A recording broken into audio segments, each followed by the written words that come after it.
സ്തനാർബുദത്തിന്റെ ആരംഭത്തിൽ തന്നെ കണ്ടെത്തി ഫലപ്രദമായ ചികിത്സ നൽകിയാൽ സമ്പൂർണ്ണ ആരോഗ്യത്തോടെ ജീവിതത്തിലേക്ക് തിരിച്ചു വരാനാകുമെന്ന് ജിദ്ദയിൽ സംഘടിപ്പിച്ച സ്തനാർബുദ ബോധവൽക്കരണ പരിപാടിയിൽ ഡോക്ടർമാർ പറഞ്ഞു. തങ്ങളുടെ അനുഭവങ്ങൾ പങ്കുവച്ചുകൊണ്ടാണ് സദസ്സിനെ ഡോക്ടർമാർ ഇക്കാര്യം ബോധ്യപ്പെടുത്തിയത്.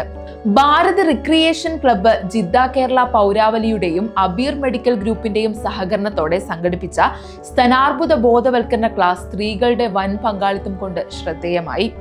ഒക്ടോബർ ആഗോളതലത്തിൽ സ്തനാർബുദ മാസമായി ആചരിക്കുന്നതിന്റെ ഭാഗമായി സംഘടിപ്പിച്ച ബോധവൽക്കരണ പരിപാടി പ്രമുഖ ഗൈനക്കോളജിസ്റ്റ് ഡോക്ടർ സാജിറ പുനത്തിൽ, ഡോക്ടർ ഖദീജ ഷെബിൻ എന്നിവരാണ് നയിച്ചത്.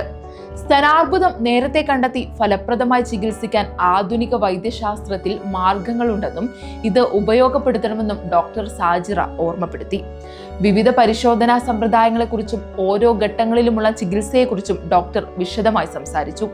സദസ്സിന്റെ ചോദ്യങ്ങൾക്ക് മറുപടി നൽകി സംസാരിച്ച ഡോക്ടർ ഖദീജ ഷെബിൻ ക്യാൻസർ പിടിപെടുന്നതിനുള്ള സാഹചര്യങ്ങൾ ഒഴിവാക്കണമെന്ന് നിർദ്ദേശിച്ചു. അമിതവണ്ണം പ്രധാനപ്പെട്ട കാരണമാണ്. ഡയറ്റിലൂടെയും കൃത്യമായ വ്യായാമത്തിലൂടെയും ഘട്ടം ഘട്ടമായി അമിതവണ്ണത്തെ ചെറുക്കാനാവുമെന്ന് അവർ പറഞ്ഞു. പാലുൽപ്പന്നങ്ങളുടെയും ജങ്ക് ഫുഡിന്റെയും അമിതമായ ഉപയോഗം പെൺകുട്ടികളിൽ പെട്ടെന്നുള്ള ശരീര വളർച്ചയ്ക്ക് കാരണമാകും. ഇതും തടയേണ്ടതാണ്. സ്ത്രീകൾ ഉപയോഗിക്കുന്ന നിരവധി സൗന്ദര്യവർദ്ധക വസ്തുക്കളിൽ ഹെവി മെറ്റലുകൾ അടങ്ങിയിരിക്കുന്നതിനാൽ പലപ്പോഴും വൃക്ക പ്രശ്നങ്ങൾക്കും സ്കിൻ ക്യാൻസറിനും ഉത്തേജകമാവുന്നതായും ഡോക്ടർ ഖദീജ ചൂണ്ടിക്കാട്ടി.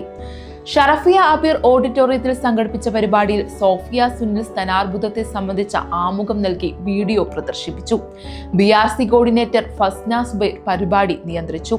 സുവീജ സത്യൻ കമ്മ്യൂണിറ്റി നേതൃത്വങ്ങൾക്കുള്ള സന്ദേശം നൽകി. റമി ഹരീഷ് സ്വാഗതവും സിമി അബ്ദുൽ ഖാദർ നന്ദിയും പറഞ്ഞു. പൂർണ്ണമായും വനിതകൾ നിയന്ത്രിച്ച പരിപാടിയിൽ 20 വയസ്സിന് മുകളിലുള്ള സ്ത്രീകൾക്ക് മാത്രമാണ് ബോധവൽക്കരണ ക്യാമ്പിലേക്ക് ഓൺലൈൻ രജിസ്ട്രേഷനിലൂടെ പ്രവേശനം നൽകിയത്. കുബ്ര ലത്തീഫ്, റോസിന കുഞ്ഞമ്മു, നജ്മ സമദ് എന്നിവർ വിവിധ പരിപാടികൾക്ക് നേതൃത്വം നൽകി.